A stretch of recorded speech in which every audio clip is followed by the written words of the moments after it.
Hermanos, buenos días. Bienvenidos una vez más a este tiempo de devocionar la comunidad contigo. Estamos listos para comenzar este tiempo y dispuestos a reflexionar en la palabra de Dios. Hoy es viernes 5 de agosto y antes de comenzar con lo que tenemos para hoy día, por favor quisiera que me acompañen a orar. Señor amado, Dios bendito, en el nombre del Señor Jesús queremos, Padre, acercarnos hasta tu trono, Señor, sabiendo que nos escuchas, Señor, sabiendo que tus oídos están atentos a nuestros ruegos, Señor, a nuestras plegarias. Queremos, Señor, levantar nuestras voces, primero que nada, para reconocer todo tu amor, Señor, para reconocer la misericordia, gracia que has derramado en nuestras vidas. Y, Señor, gracias por haberte fijado en cada uno de nosotros para ser llamados hijos tuyos, Señor. Queremos rogarte que nos ayudes en la comprensión de tu palabra. Queremos crecer espiritualmente, Señor. Ayúdanos, Señor. Ese es nuestro deseo. Queremos aprender de ti. Queremos aprender de todo lo que tienes para nosotros, Señor. Dejamos este tiempo en tus manos y gracias, Padre, una vez más. En el nombre de Jesús oramos. Amén. Amén, hermanos. Estamos meditando en una serie de devocionales donde estamos aprendiendo cómo los hermanos deben ayudarse y animarse mutuamente en el crecimiento espiritual hasta llegar a la madurez en Cristo Jesús. Nuestro texto es Romanos 15:1 y para comenzar este tiempo vamos a dar lectura a este versículo, Romanos 15:1. Así que los que somos fuertes debemos soportar las flaquezas de los débiles y no agradarnos a nosotros mismos. Debemos recordar, hermanos, que un creyente fuerte es aquel que tiene suficiente conocimiento espiritual y una vida llena de frutos, y esta persona tiene el deber de ayudar a los hermanos que son más débiles. No estamos en esta vida para servirnos a nosotros. No estamos en esta vida para deleitarnos a nosotros mismos. Más bien, estamos en esta vida para servir, para edificar a nuestros hermanos. Y de esta manera, reflejar el cambio que Dios está haciendo en cada uno de nosotros. En nuestra búsqueda de crecimiento espiritual, debemos tener certezas en cuanto a nuestra vida, hasta a nuestra nueva vida. La primera certeza es que Dios ya nos ha redimido. Él nos ha comprado, nos ha rescatado de la esclavitud del pecado y de la maldad. Toda nuestra vida, hermanos, sufrió un cambio radical, un cambio drástico. De estar muertos en delitos y pecados, ahora tenemos vida en abundancia. Otra certeza es que cada creyente, después de nacer, debe crecer hasta la estatura del Señor Jesucristo. De tal manera que cuando ya se ha crecido, somos fuertes espiritualmente, se pueda ayudar a otros hermanos que lo necesitan.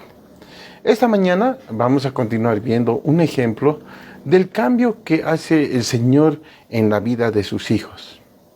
Hermanos, el único poder capaz de transformar una vida está en Dios, quien obra a través de ese espíritu en el corazón de la persona, dando un crecimiento espiritual. Y saben, esta fue la experiencia del apóstol Juan. Él no siempre fue el discípulo del amor. Cuando nuestro Señor Jesucristo comenzó su ministerio público en Galilea, llamó a sus primeros discípulos. Llamó a Simón Pedro y Andrés, que eran hermanos, y a Juan y Jacobo, los hijos de Zebedeo. A partir de esos momentos, Juan siguió al Señor donde quiera que fue y se dedicó a aprender de su maestro, hasta el punto que llegaría a formar parte de un grupo muy pequeño e íntimo del Señor. Durante más de 3 años, caminó junto a su maestro y, ¿saben?, pudo presenciar de muy cerca esa vida, su obra, todo lo que él hacía. Fue un gran privilegio para Juan crecer espiritualmente a los pies de Dios mismo. Ahora tal vez nosotros pensamos, pero ¿cómo no va a crecer si estaba al lado del Señor? Saben, hermanos, cada uno de nosotros, al igual que Juan, también podemos tener ese privilegio de aprender de Él. Podemos tener ese privilegio de contemplarle, de conocerle.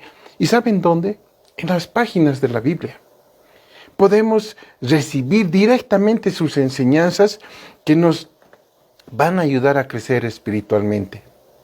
Algo importante que no debemos perder de vista es que Juan no siempre fue el discípulo o el apóstol del amor. Cuando él fue llamado por nuestro Señor y decidió seguirle junto con su hermano Jacobo, el maestro les apellidó Boanerges. Veamos Marcos 3, capítulo 13 al 17. Marcos 3, capítulo, versos 13 al 17. Dice así: Después subió al monte y llamó así a los que él quiso, y vinieron a él, y estableció a 12 para que estuviesen con él, y para enviarlos a predicar, y que tuviesen autoridad para sanar enfermedades y para echar fuera demonios.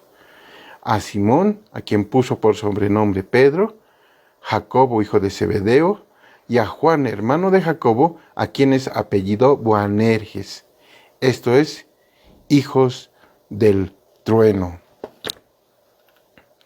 También llamó a Andrés, Felipe, Bartolomé, Mateo, Tomás, Jacobo, hijo de Alfeo, Tadeo, Simón el cananista, y Judas Iscariote, el que lo entregó, y vinieron a casa. Eso dice el texto bíblico.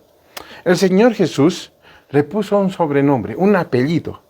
Ese apellido fue Boanerges, que significa hijos del trueno. Fue así porque Juan tenía un carácter muy impulsivo, tenía un carácter agresivo, era egoísta y desconfiado. Pero, ¿por qué nuestro Señor le puso este apellido? Vamos a ver 3 ejemplos, 3 ocasiones que nos muestran el por qué el Señor pudo haberles puesto este nombre. Estas experiencias sin duda afectaron a Juan. Juan no escribió los libros que tenemos en nuestra Biblia, sino hasta el final del primer siglo. Para el tiempo en los que le escribió, ya había madurado, ya había crecido espiritualmente. Sin embargo, tiempo antes, parece que era un hombre diferente. Y vamos a ver esto, hermanos. En una ocasión, se prendió a unos que estaban trabajando de una forma independiente. Es decir, que no pertenecían oficialmente al grupo de los seguidores del Señor. Marcos 9, 38 al 41 dice así. 38 al 41 dice: Juan les respondió diciendo: Maestro, hemos visto a uno que en tu nombre echaba fuera demonios, pero él no nos sigue, y se lo hemos prohibido porque no nos seguía. Pero Jesús dijo: No se lo prohibáis, porque ninguno hay que haga milagro en mi nombre, que luego pueda decir mal de mí. Porque el que no es contra nosotros, por nosotros es. Y cualquiera que os diere un vaso de agua en mi nombre, porque sois de Cristo, de cierto os digo que no perderá su recompensa. Eso le dijo.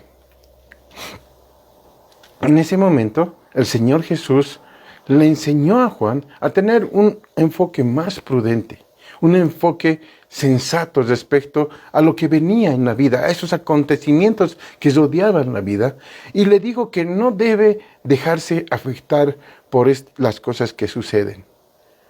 Y le dijo, si Él no está contra nosotros, está bien, está predicando, y no debería de molestarse Juan. Un segundo ejemplo es cuando discutía acaloradamente con los otros discípulos acerca de cuál sería el mayor o el más importante de ellos.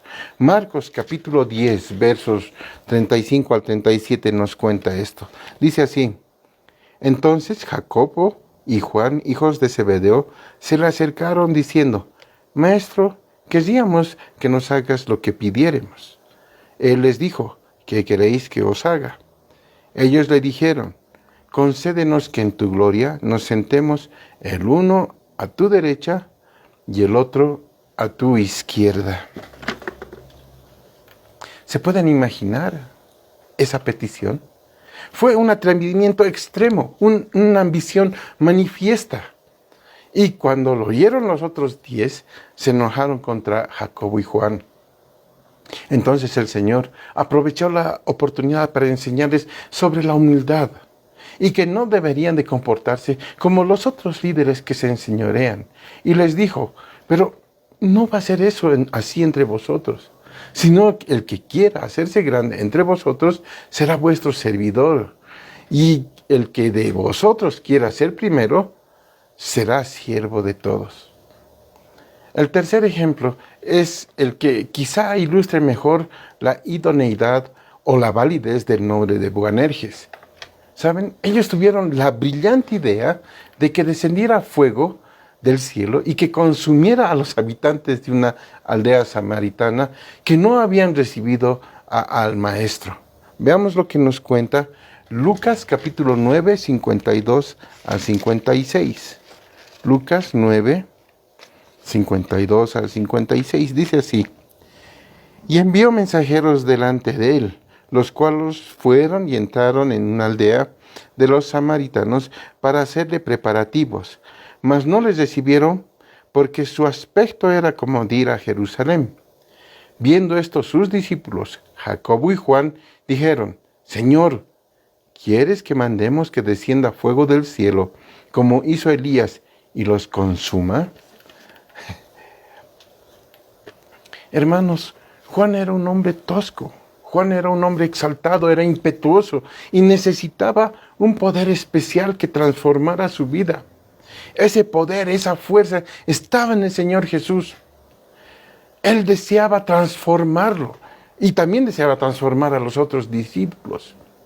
Ahora yo te pregunto, hermano, ¿alguna vez te has preguntado, alguna vez te has puesto a reflexionar si te pareces a Juan en tu conducta? Tal vez eres orgulloso, tal vez criticas a los demás, tal vez eres agresivo e impulsivo y muchas veces te sientes herido con demasiada facilidad por los otros. ¿Sabes, hermano? No importa cómo te veas ahora, no importa lo que eres en este momento. Lo que más importa, lo más importante es que el Señor Jesús puede hacer mucho por ti, puede hacer mucho por mí. Él tiene el poder para transformar nuestras vidas. Estoy seguro que Él no nos cambiará, que nos dará un crecimiento espiritual para que dejemos de ser hermanos débiles en la fe. Pero no debemos equivocarnos y pensar que todo va a ser fácil, que el cambio será de una manera rápida o automática. Hermanos, la transformación de Juan no se hizo de la noche a la mañana, sino que fue un proceso. Al igual que los otros discípulos, se sometieron a las enseñanzas del gran Maestro. Cada enseñanza del Señor Jesús fue llena de tal profundidad que llegó a transformar la vida de estos creyentes. Saben, hermanos, la disposición del discípulo es de suma importancia. Si están rendidos a los pies del Señor, si están atentos a sus palabras, seguramente tendrán entendimiento y crecimiento. Y saben, por lo menos hay 3 condiciones que el creyente debe estar dispuesto a practicar para aprender las lecciones del Señor. En primer lugar, el Hijo de Dios debe estar alerta para detectar sus propios errores. Debe estar muy alerta para detectar sus errores. Salmo 19, versículos 12 y 13, dice así. 19, 12 y 13. ¿Quién podrá entender sus propios errores? Líbrame de los que me son ocultos. Persevera también a tu siervo de las soberbias, que no se enseñoreen de mí. Entonces seré íntegro y estaré limpio de gran rebelión. En segundo lugar, el cristiano debe sentir un vivo deseo de corregir su carácter y solo lo va a lograr anhelando la palabra de Dios. El Salmo 42, 1 y 2 dice así: como el ciervo brama por las corrientes de las aguas, así clama por ti, oh Dios, el alma mía. Mi alma tiene sed de Dios, del Dios vivo. ¿Cuándo vendré y me presentaré delante de Dios? Es la pregunta del salmista. En tercer lugar, el creyente debe aprovechar cada lección que el Señor le dé, cada lección que el Señor le imparte. Salmo 119, versos 10 y 11, dice así. Salmos 119, versos 10 y 11. Con todo mi corazón te he buscado. No me dejes desviarme de tus mandamientos. En mi corazón he guardado tus dichos para no pecar contra ti. Juan, hermanos, practicó estas condiciones en su vida y, ¿saben?, las aprovechó todas. A medida que él bebía de la fuente de la sabiduría de su maestro, obtuvo la más grande educación.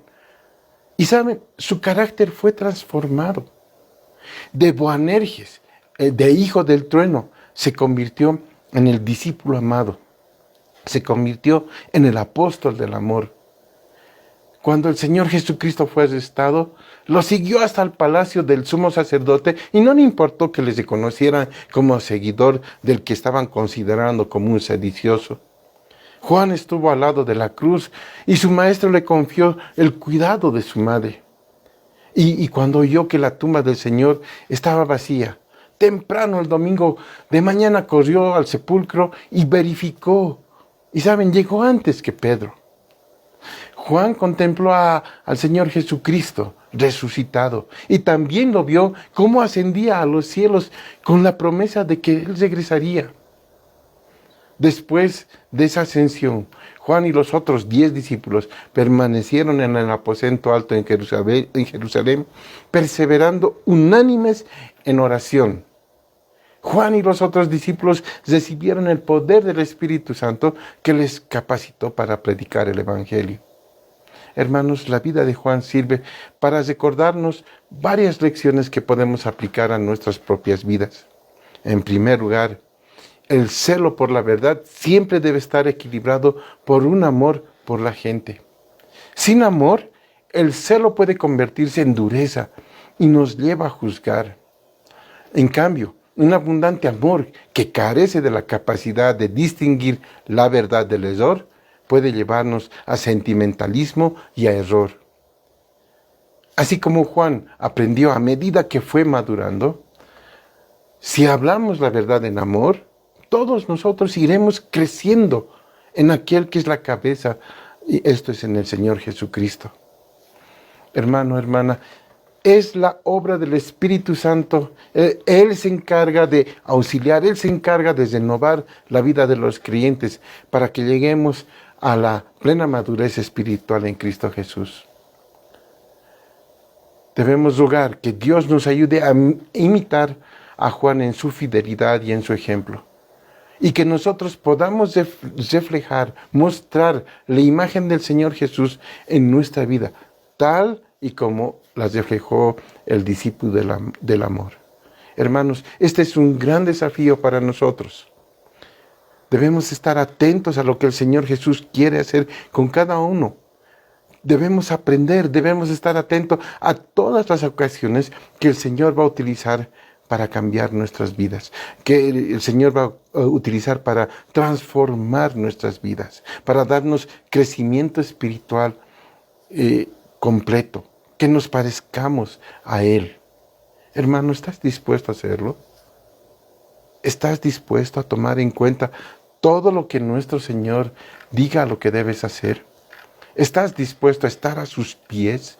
¿Estás dispuesto a detectar tus propios errores?